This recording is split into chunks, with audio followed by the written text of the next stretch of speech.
Hi everyone. இந்த வீடியோவில் Charles Dickens எழுதின டேவிட் காப்பர்ஃபீல்ட் அப்படிங்கிற நாவலுடைய சம்மரி பார்க்க போகிறோம். அதுக்கு முன்னாடி நம்ம சேனலை சப்ஸ்கிரைப் பண்ணியிருக்கேன். மறக்காமல் பக்கத்தில் இருக்கிற பெல் ஐக்கானை கிளிக் பண்ணுங்கள். அப்போ தான் நான் போடுற நிறைய வீடியோஸோட நோட்டிஃபிகேஷன் உங்களுக்கு வரும். சார்ல்ஸ் ஜான் ஹூஃபாம் டிக்கன்ஸ், இதுதான் இவருடைய ஃபுல் நேம். இவர் வந்து ஃபேமஸ் இங்கிலீஷ் ரைட்டருங்க அண்ட் கிரிட்டிக்கும் கூட. 7 February 1812 9 June 1870 வரைக்கும் வாழ்ந்திருக்காரு. விக்டோரியன் ஏஜில் முக்கியமான நாவலிஸ்ட்டில் சார்ல்ஸ் டிக்கன்ஸை ரொம்பவே செலிப்ரேட் பண்ணப்பட்டவர். அண்ட் இவருடைய நாவல், ஷார்ட் ஸ்டோரி இப்போ வரைக்குமே ரொம்ப ஃபேமஸ். சரி தானே. இவருடைய ஃபேமஸ் கலெக்ஷன், ஃபேமஸ் ஒர்க்லாம் பார்த்தீங்க அப்படின்னா Pickwick Papers, Oliver Twist, Nicholas Nickleby, Christmas Carol, அப்புறம் the David Copperfield, Bleak House, இந்த மாதிரி நிறைய சொல்லிகிட்டே போகலாம்.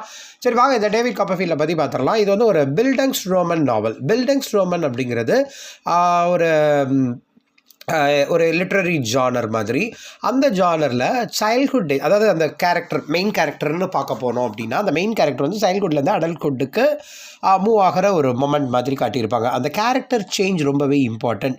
இதில் வந்து ஒரு ஜெர்மன் வேர்டான பில்டங் ராமன் அப்படிங்கிற வேர்ட்லேருந்து இந்த பில்டங்ஸ் ரோமன் அப்படிங்கிற வேர்டை ஆட் பண்ணியிருக்காங்க. ஸோ அப்படின்றது நாவல் அப்படிங்கிறதா கான்செப்ட். ராமன் அப்படிங்கிறது நாவல். பில்டங் அப்படிங்கிறது ஒரு சைல்ட்ஹுட் ஸ்டேஜ்லேருந்து அடல்ட்ஹுட்க்கு மூவ் ஆகிற அந்த ப்ரொட்டகனிஸ்டோடைய மாரல் க்ரோத், சைக்காலஜிக்கல் க்ரோத், அந்த கேரக்டர் சேஞ்ச் ஆகுது இல்லையா, இதெல்லாம் பற்றி ஃபோக்கஸ் பண்ணியிருப்பாங்க. சரி, அப்போ இது எப்படின்னா நம்ம டேவிட் காப்பர்ஃபீல்டு அப்படிங்கிற டைட்டிலர் ஹீரோ அவங்களுடைய லைஃப்பில் நடந்த மாதிரி அவங்களுடைய அட்வென்ச்சரஸ் திங்ஸாக இருக்கலாம். அவர் குழந்தை பருவத்துலேருந்து அவர் மெச்சூர் ஆகிற வரைக்கும். ஸோ இது வந்து ஒரு ஈஃபோனிமஸ் அப்படின்னு சொல்லியிருக்காங்க. Narrated by ஈஃபோனிமஸ். ஈஃபோனிம் அப்படிங்கிறது ஒரு பர்சன் அல்லது ஒரு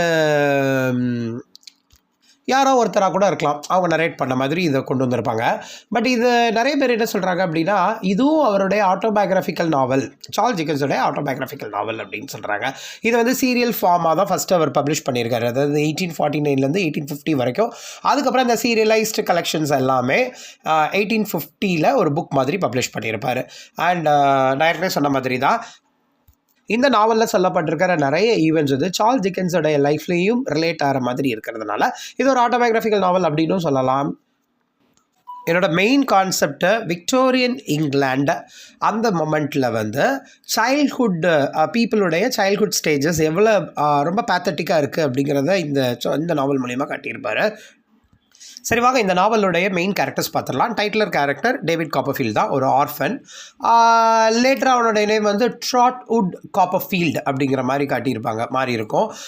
இவர் வந்து லண்டனில் இருக்கிற ஒரு வேர் ஹவுஸில் ஒர்க் பண்ணுற மாதிரி இவரோட சுச்சுவேஷன் அமைஞ்சிருக்கும். ஏன்னா இவன் வந்து ஒரு ஆர்ஃபன் யங் பாயாக இருக்கும்போது அந்த வேர் ஹவுஸில் தான் ஒர்க் பண்ணணும் அப்படிங்கிற மாதிரி அமைஞ்சிருக்கு. அதுக்கப்புறம் எப்படி லைஃப்பில் வந்து ஒரு சக்ஸஸ்ஃபுல் பர்சனாக மாறணும் அப்படிங்கிறது தான் இந்த நாவலுடைய கான்செப்ட். எங்கே எவ்வளோ ப்ரெஷர்ஸ் இருந்தாலும் எவ்வளோ சேலஞ்சஸ் இருந்தாலும் அதை எப்படி ஓவர் கம் பண்ணி இந்த லைஃப்பில் வந்து அவர் ரீச் பண்ணான்.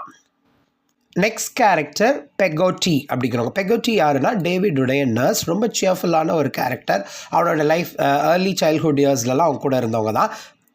டேவிடுடைய அம்மா, அதான் டேவிட் காப்பர்ஃபீல்டு இல்லையா, டேவிடுடைய அம்மா இறந்ததுக்கப்புறம் பெகோட்டி வந்து பார்க்கஸ் அப்படின்னு சொல்லிட்டு ஒரு ஸ்டேஜ் டிரைவரை அவங்க மேரேஜ் பண்ணிக்கிறாங்க. டேவிடுடைய அம்மா சைல்ட்ஹுட்லேயே இறந்ததுனால பெகோட்டி வந்து அவனுடைய லைஃப்பில் ரொம்ப முக்கியமான கேரக்டர், ஒரு அம்மா மாதிரின்னு வச்சுக்கோங்களேன். ஏன்னா அவனை பார்த்துக்கிட்டவங்க தான். அதே மாதிரி பெகோட்டியும் அவங்களுக்கு லவ் அண்ட் அஃபெக்ஷன் காட்டுற ஒரு நேச்சர் தான். ஜேம்ஸ் ஸ்டீஃபோர்த் அப்படின்னு சொல்லிட்டு ஒரு அரிஸ்டோக்ராட்டிக் டேவிட் காப்பர்ஃபீல்டோடைய ஓல்டஸ்ட் ஸ்கூல்மேட். அப்புறம் யூரியா ஹீப் ரொம்ப முக்கியங்க. இவங்க வந்து மிஸ்டர் விக்ஃபீல்டுடைய கிளர்க்கு. ஸோ இவங்களோட ரோல்லாம் என்னங்கிறத நான் உங்களுக்கு நாவலுடைய சம்மரி வரும்போதே சொல்லிடுறேன். கொஞ்சம் கிரிமினல் மாதிரின்னு வச்சுக்கோங்களேன். கொஞ்சம் மேனிப்புலேட் பண்ணுற ஒரு நேச்சர் தான் யூரியா ஹீப். அப்புறம் டோரா ஸ்பென்லோ அப்படின்னு சொல்லிட்டு ஒரு ரொம்ப யங் ஒரு ப்ரிட்டியான கேரக்டர். டேவிட்க்கு வந்து இவங்களை பார்த்த உடனே ஃபஸ்ட்டு சைட்லேயே அவங்கள ரொம்ப பிடிச்சிரும். அவங்கள தான் கல்யாணம் பண்ணணும் அப்படிங்கிற மாதிரிலாம் உறுதியாக இருப்பான். பட் நாவலில் என்ன ஆகுதுங்கிறது உங்களுக்கு சொல்கிறேன். அப்புறம் மிஸ் பெட்ஸே அப்படின்னு சொல்லிட்டு டேவிடுடைய கிரேட் ஆண்ட், அவங்க தான் இவங்களை அடாப்ட் பண்ணி இவங்க வளர்க்குற மாதிரி அமைச்சிருப்பாங்க. ஸோ இது போக நிறைய குட்டி குட்டி கேரக்டர்ஸ் உண்டு. ஆக்னஸ் விக்ஃபீல்டு அப்படின்னு சொல்லிட்டு அவனும் டேவிட் காப்பர்ஃபீல்டும் ரொம்ப க்ளோஸாக இருப்பாங்க. அவங்க 2 பேரும் சேர்ந்து தான் கேண்டபரியில் உள்ள ஸ்கூல் அட்டன் பண்ணுறது. சரி வாங்க நாவல் என்ன நடக்குது பார்க்கலாம். இது போக நிறைய குட்டி குட்டி கேரக்டர்ஸ் வருங்க. ஏன்னா இது வந்து ஒரு பில்டங்ஸ் ரோமன் நாவல்னு சொல்லிட்டேன் இல்லையா. ஸோ இதனுடைய பிகினிங்லேயே நிறைய ஈவெண்ட்ஸ் நடந்த மாதிரி காட்டுறாங்க. எப்படின்னா இவன் வந்து 19th செஞ்சுரியோடைய பிகினிங்கில் டேவிட் காப்பர்ஃபீல்ட் பிளண்டர்ஸ்டோன் ரூக்கரி அப்படிங்கிற ஒரு பிளேஸில் வந்து அவன் பறக்கிறான். ஒரு பெரிய அரிஸ்டோக்ராட்டிக் ஃபேமிலியை சேர்ந்தவன் இல்லைனாலும் ஒரு நார்மல் ஃபேமிலி தான், ஒரு நல்ல ஒரு சொல்லிக்கக்கூடிய ஒரு ஃபேமிலியில் பிறந்தவன் தான் டேவிட் காப்பர்ஃபீல்ட். இங்கிலாண்டில் சுஃபோக் அப்படிங்கிற பிளேஸில் பிறக்கிறாரு. டேவிடுடைய அம்மா பேர் வந்து கிளாரா, ரொம்ப ப்ரிட்டியாக இருக்கிறாங்க. ஆனால் டேவிட் பிறக்கும்போதே அவங்க அப்பா வந்து இறந்து போயிடுறாங்க. ஸோ யங் விடோ தான் அவங்க.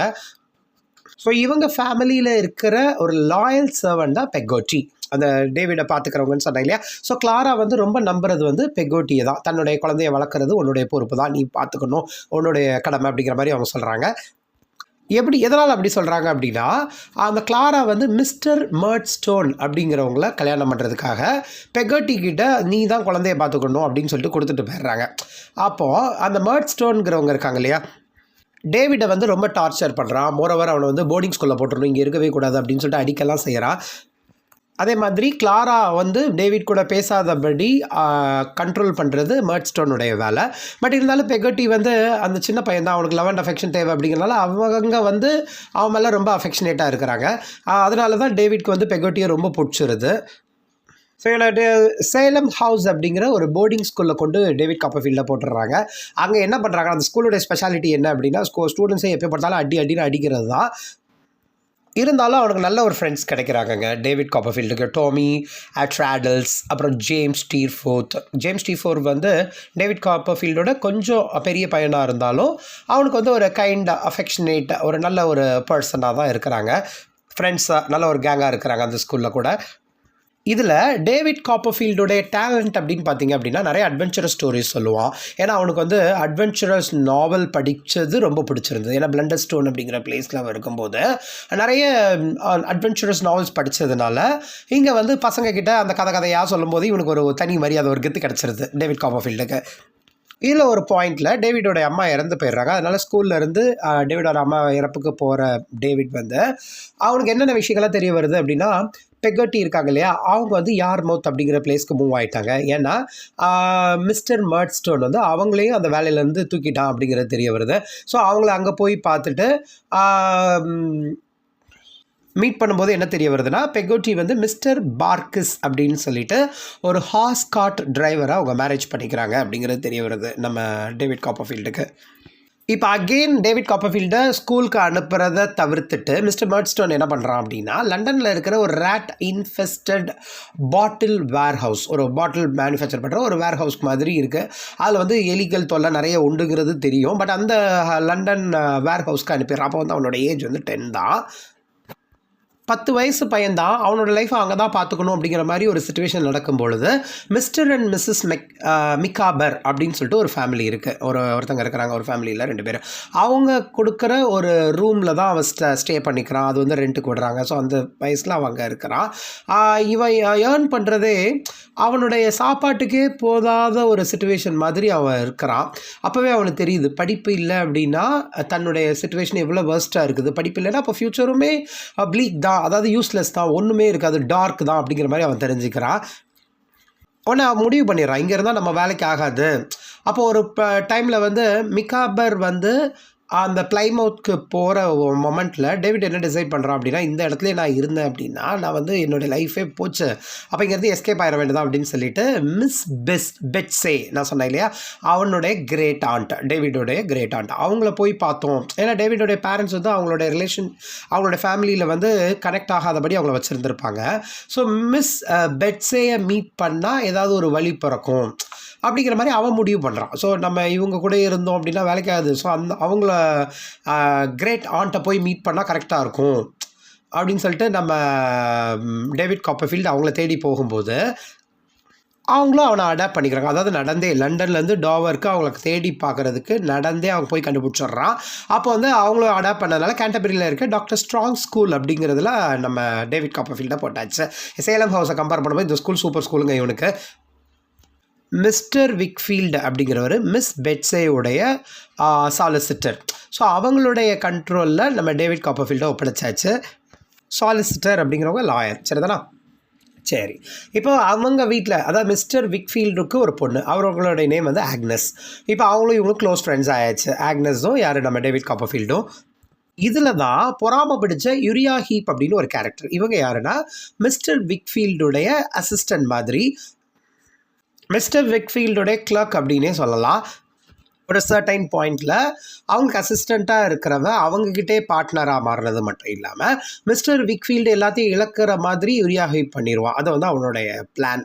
சரிதானா? அந்த மாதிரி தான் அவனுடைய நேச்சர், யூரியா ஹீப்போடைய நேச்சரே. இந்த மாதிரி ஸ்கூலிங்லாம் முடிச்சதுக்கப்புறம் டேவிட் காப்பர்ஃபீல்டு என்ன பண்ணுவார் அப்படின்னா, லண்டன் போகிறது, அப்புறம் ஸ்டீஃபோர்த் போகிறது, யாமூத் போகிறது, அப்புறம் அங்கேருந்து பெக்கோட்டீஸ் அவங்க ஃபேமிலிஸ் எல்லாம் மீட் பண்ணுறதெல்லாம் வழக்கமாக வச்சுக்கிறேன். ஏன்னா வந்து ரொம்ப லவ் அண்ட் அஃபெக்ஷனேட்டாக இவங்க கூட இருந்ததுனால. ஸோ இதை வந்து தன்னுடைய ஃப்ரெண்டான ஜேம்ஸ் ஸ்டீஃபோர்த் கூடயே செய்வான். அவனுக்கு ரொம்ப க்ளோஸ் இல்லையா அந்த ஸ்டீஃபோர்த்தை.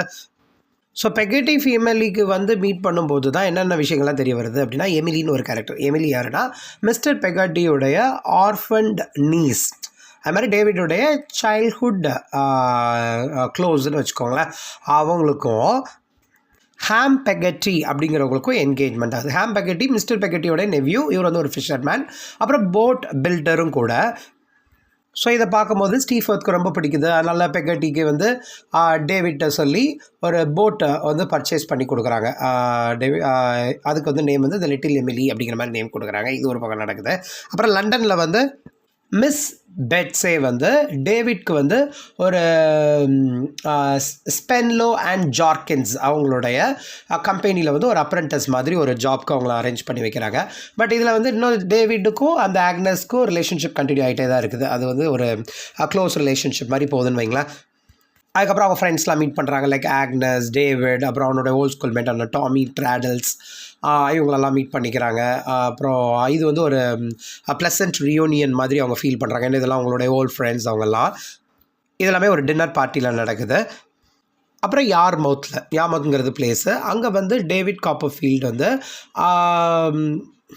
பாக்கிஸ் வந்து இறந்துட்டாருங்கிற தெரிய வருது. பாக்கிஸ் யாருன்னா, அந்த பெகட்டியோடைய ஹஸ்பண்ட். அவங்க இறந்துட்டாங்க. அப்போ என்ன தெரிய வருதுன்னா, எமிலியை வந்து ஹாம்க்கு மேரேஜ் பண்ணி கொடுக்கணும்னு சொல்லி என்கேஜ் பண்ணாங்க இல்லையா? பட் என்ன ஆயிருக்கும் ட்விஸ்ட்டில் அப்படின்னா, எமிலி வந்து ஸ்டீஃபோர்த் கூட எலூப் ஆகிருப்பாங்க. இது ஒரு மினி பிளாட் மாதிரி அங்கே நடந்திருக்கும். இப்போ மிஸ்டர் பெகட்டி என்ன பண்ணுறாரு அப்படின்னா, நான் அவளை எப்படியாவது கண்டுபிடிச்சி கொண்டு வர்றேன் அப்படின்ட்டு அவளை மன்னிச்சிடலாம், கொண்டு வந்துடுறது என்னுடைய பொறுப்பு, எமிலியை கொண்டு வரது என்னுடைய பொறுப்புன்ட்டு போகிறாரு. ஆனால் டேவிடும் அகெயின் லண்டனில் அந்த அப்ரெண்டிஸ் ஜாபை கண்டினியூ பண்ணுறாரு. அங்கே ஜாபை கண்டினியூ பண்ணிகிட்டு இருக்கும்போது அவருடைய பாஸுடைய பொண்ணான டோரா ஸ்பென்லோ அப்படிங்கிறவங்க மேலே இவருக்கு லவ் வந்துடுது. இதில் இன்னொரு ட்விஸ்ட் என்ன ஆகுது அப்படின்னா, அவங்களுடைய ஆண்ட், அந்த கிரேட் ஆண்டான மிஸ் பெட்ஸே வந்து அவங்களுடைய பணம்லாம் இழந்து போகிற மாதிரி ஒரு சுச்சுவேஷன் நடக்கும்போது டேவிடுடைய ஹெல்ப் வந்து அவங்களுக்கு கண்டிப்பாக தேவை. ஏன்னா அவங்களுக்கு பணம் இப்போ தேவை. அவனை ஆண்ட்டை சப்போர்ட் பண்ணுறதுக்காக டோராவை கல்யாணம் பண்ணால் நல்லாயிருக்கும். ஏன்னா டோரா வந்து பாஸோடைய டாட்டர் இல்லையா? ஸோ அவளை கல்யாணம் பண்ணிட்டோம் அப்படின்னா ப்ராப்பர்ட்டி இருக்கும், மோரோவர் ஆண்ட்டையும் பார்த்துக்கலாம் அப்படிங்கிற மாதிரி அவன் நினைக்கிறான். அதுக்கு வந்து அவளுடைய லவ்வில் இருந்த அந்த பொண்ணு ஆக்னஸ் இருக்கா இல்லையா, அவளும் ஹெல்ப் பண்ணுறான். லைக் இவனுக்கு ஒரு பார்ட் டைம் ஒர்க் பண்ணி கொடுக்குறது. அப்புறம் அவங்களோட ஃப்ரெண்ட்ஸ் கூட சேர்ந்து இவனை வந்து ஒரு பெரிய பொசிஷனில் கொண்டு வரலாம் அப்படின்னு சொல்லிட்டு அவளும் சப்போர்ட் பண்ணுறா. ஒரு பாயிண்டில் வந்து டேவிட் வந்து டோராவை மேரேஜ் பண்ணுற மாதிரி சுச்சுவேஷன் அமைஞ்சிருது. ஏன்னா அவன் வந்து ஃபினான்ஷியலாக ரொம்ப டவுனாக இருக்கிறான். அதே மாதிரி அவங்க ஆண்ட்டே அவன் தான் பார்த்துக்கணுங்கிற சுச்சுவேஷனில் அவங்களே சஜஸ்ட் பண்ணும்போது நம்ம டோரா ஸ்பென்லோவை மேரேஜ் பண்ணுற மொமெண்ட் மட்டும் இல்லாமல் ஒரு பாயிண்டில் அவனுக்கே தெரியுது நமக்கு ஈக்குவலான பார்ட்னர் வந்து டோரா கிடையாது. சரி பரவாயில்ல, லைஃப்பை கண்டினியூ பண்ணி தான் ஆகணும் அப்படின்னு போகும்போது டோரா ஸ்பென்லோ வந்து ஒரு குழந்தைய பெற்றதுக்கப்புறம் அந்த ஒரு குழந்தை பெறுறாங்க. அந்த குழந்தை இறந்து போயிடுது, பிறந்த உடனே இறந்து போயிடுது. ஸோ இதனால அவன் வந்து ரொம்ப உடம்புக்கு முடியாமல் அவங்களும் ரொம்ப வீக் ஆகிடுறாங்க. அண்ட் இதே மாதிரி பேரலாக கேண்டபரில் என்ன நடக்குது அப்படின்னா, மிஸ்டர் விக்ஃபீல்டுடைய பிஸ்னஸை யுரியா ஹீப் வந்து சீட் பண்ணி எடுத்துடுறான். அதே மாதிரி ஆக்னஸை மேரேஜ் பண்ணிக்கணும் அப்படின்னு சொல்லிட்டு டிசைட் பண்ணிடுறான். ஏன்னா விக்ஃபீல்டுடைய பொண்ணு தான் ஆக்னஸ் இல்லையா? ஸோ விக்ஃபீல்டுடைய பிஸ்னஸை டேக் ஓவர் பண்ணது மட்டும் இல்லாமல் யுரியா ஹீப் வந்து மிஸ்டர் மிகாபரை வந்து தன்னுடைய கிளர்க்காக அப்பாயிண்ட் பண்ணி வச்சுக்கிறாரு. இது ஒரு பக்கம் நடந்துகிட்டு இருக்கும்போது மிஸ்டர் பெகட்டி வந்து எமிலியை ஒரு பாயிண்டில் ஃபைண்ட் அவுட் பண்ணிடுறாங்க. ஏன்னா ஸ்டீஃபோர்த் கூட ஓடி போனது மட்டும் இல்லாமல் அவள் இப்போ அவங்க கூட இல்லைங்கிறது தெரிய வருது. ஸோ எமிலியை ஃபைண்ட் அவுட் பண்ணது இல்லாமல் அவங்கள வந்து ஆஸ்திரேலியா கூப்பிட்டு போயிடலாம், அங்கே போயிட்டு ஒரு நல்ல லைஃப்பை லீட் பண்ணலாம் அப்படின்னு சொல்லிட்டு மிஸ்டர் பெகட்டியும் நம்ம எமிலியும் டிசைட் பண்ணுறாங்க. அண்ட் இப்போ மிஸ்டர் மிகாபர் வந்து யுரியா ஹீப் வந்து ரொம்ப ஃபோர்ஜரி பண்ணுறவன் அப்படிங்கிறது அவருக்கு தெரிய வருது. அண்ட் அப்படி ஃபோர்ஜரி பண்ணதுனால தான் மிஸ்டர் விக்ஃபீல்டுடைய பிஸ்னஸை ஃபுல்லாக கண்ட்ரோல் அதாவது அவருடைய பவரை ஃபுல்லாக கண்ட்ரோல் பண்ணது இவன் தான் அப்படிங்கிறது தெரிய வருது. இதெல்லாம் மிக்காபர் தான். இவன் வந்து யூரியா ஹீப் வந்து ரொம்ப சீப்பான கேரக்டர். மோரோவர் யூரியா ஹீப்பால் தான் மிஸ் பெட்ஸே உடைய ஃபார்ச்சூனும் இழந்து போனது காரணம். மிஸ் பெட்ஸே ஒரு பர்டிகுலர் பாயிண்டில் பணம் இல்லாமல் தவிச்சாங்க இல்லையா, அந்த இதுக்கு காரணம் கூட இவனுடைய பிளான் தான் அப்படிங்கிறதையும் மிக்காபர் வந்து ரிவீல் பண்ணிடுறாரு. இதுதான் அவர் பண்ண மிகப்பெரிய நல்ல விஷயம். ஸோ இப்போ கோர்ட்டில் ப்ரெசென்ட் பண்ணப்பட்ட யூரியா ஹீப் வந்து லீகலாக அவருக்கு வந்து ஜஸ்ட் அவருடைய அதாவது மிஸ் பெட்ஸேவுடைய பணம் வந்து அவங்களுக்கே கொடுக்கப்படுது. ஸோ அவங்க பழையபடி அதே நிலைக்கு வந்துடுறாங்க. ஸோ இந்த மிக்காபர் ஃபேமிலி இருக்காங்க இல்லையா, அவங்க வந்து ஆஸ்திரேலியா போயிடலாம் பெகட்டியோட அப்படின்னு சொல்லிட்டு பெகட்டி அண்ட் எமிலி கூட்டு போயிடலாம், அங்கேயே போய் செட்டில் ஆகட்டும் அப்படின்னு சொல்லிட்டு மூவ் ஆகிறாங்க. டோரா ஸ்பென்லவ் இருக்காங்க இல்லையா, அவங்க வந்து ரொம்ப உடம்புக்கு முடியாமல் ஒரு வேர்ஸ் கண்டிஷனில் அவங்க இறந்து போயிடுறாங்க. ஸோ இந்த க்ரீஃப் மொமெண்ட்லேருந்தே அவனால் விடுபட முடியாத ஒரு மொமெண்ட்டு. அப்போ வந்து ஒரு பெரிய ஸ்ட்ராம் ஒன்று வருது. அப்போ வந்து டேவிட் என்ன பார்க்குறான் அப்படின்னா, நம்ம ஹேம் இருக்கா இல்லையா, அவன் வந்து ஒரு ஒரு ஒரு போட் வந்து மூழ்குது, அதுலேருந்து ஒரு நபரை வந்து ரெஸ்கியூ பண்ண ட்ரை பண்ணுறாங்கிறத பார்க்குறான். அப்படி ரெஸ்கியூ பண்ணும் பொழுது ஹேமும் அந்த போட்டில் இருந்த நபருமே மூழ்கி இறந்து போயிடுறாங்க. அந்த போட்டில் இருந்த நபர் யாருன்னா ஸ்டீவ் வர்த் தான். ஸோ இந்த 2 பேரும் இறந்துட்டாங்க. அதுவுமே அவனுக்கு ரொம்ப ஒரு சேட் மொமெண்ட் ஆயிடுது. அதனால் என்ன பண்ணுறாருன்னா, வேறு நாட்டுக்கு போயிடணும், அப்ராட் போயிடணும். ஏன்னா நான் வந்து எவ்வளோ ஆக்னஸ்க்கு மேலே நான் லவ் அண்ட் அஃபெக்ஷன் வச்சுருந்தேன், இருந்தாலும் பணத்துக்காக நான் டோரா ஹஸ்பண்டில் அவள் மேரேஜ் பண்ணி இந்த மாதிரிலாம் நடந்துக்கிட்டேன் அப்படின்னு சொல்லிட்டு அவன் ஃபீல் பண்ணி அங்கே போகிறான். அங்கே போயிட்டு திரும்ப இங்கிலாந்து ரிட்டர்ன் ஆகும்போது அவள் வந்து இன்னும் அவளுடைய லவ்வோட ஸ்ட்ராங்காக இருக்காங்கிறத புரிஞ்ச உடனே டேவிடும் ஆக்னஸும் மேரேஜ் பண்ணி அவங்களோட ஃபேமிலியை லைஃப்பை லீட் பண்ணுற மாதிரி இந்த நாவலை முடிச்சிருப்பாங்க. இப்போ டேவிட் வந்து ஒரு மிகப்பெரிய ஃபேமஸ் ஆத்தர் ஆயிடுறான். அண்ட் இந்த நாவலுடைய முடியும் போது அவங்களுக்கு ஒரு 5 குழந்தைங்க இருக்கிற மாதிரியும், அதில் ஒரு குழந்தைக்கு அதாவது அவளுடைய பொண்ணுக்கு டேவிட் அண்ட் ஆக்னஸ்க்கு பிறந்த பொண்ணுக்கு வந்து தன்னுடைய கிரேட் ஆண்டான பெட்ஸே ட்ராட்வர்ட் அப்படின்னு சொல்லி நேம் வைக்கிற மாதிரி இந்த நாவலை முடிச்சிருப்பாங்க. சூப்பரான நாவல். நிறைய குட்டி குட்டி கேரக்டர்ஸ் உண்டு. பட் நான் இந்த வீடியோவில் உங்களுக்கு சொன்னது அந்த மெயின் பிளாட் தான். ஸோ இதான் இந்த டேவிட் காப்பர்ஃபீல்ட் அப்படிங்கிற நாவலுடைய சம்மரி. ஸோ இந்த மாதிரி இங்கிலீஷ் லிட்ரேச்சர் ரிலேட்டட் வீடியோஸ் நிறைய பார்க்குறதுக்கு நம்ம சேனலை சப்ஸ்கிரைப் பண்ணிடுங்க. தேங்க்யூ.